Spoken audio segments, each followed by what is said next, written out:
Shane and Matt are talking there about how this version of Leinster is different maybe to the Leinster you were part of, again, Saracens and Newcastle, for instance, or the team beaten by La Rochelle last year. The interplay, the lack, the complete absence almost of one-off runners.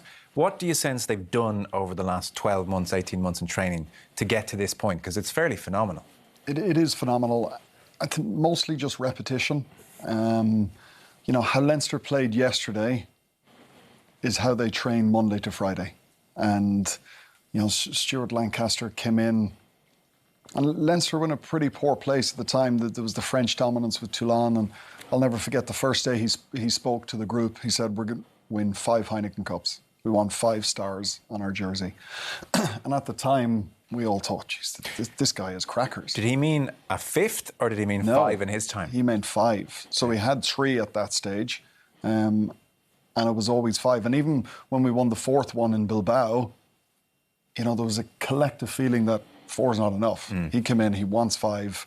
And that defeat in St James's Park was bitterly disappointing, but I don't think we deserved it on the day. We got completely outplayed. And like what you say, the game plan and how Leinster are operating at the moment is very different to how we played then 2 years ago. Right. I think, having spoken to Rob beforehand, that the general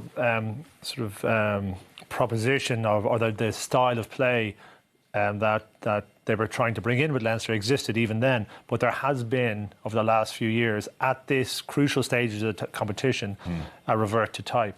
And we saw that against La Rochelle last time out in the semi-final, last year in the semi-final, and in those performances, particularly against in the final against Saracens, where instead of that lovely interaction and looking to move the point of attack, attack a little bit out wider, all of a sudden we saw forwards carrying the ball off 9 and 1 out runners, or standing still and then trying to get up momentum and run into the nearest player.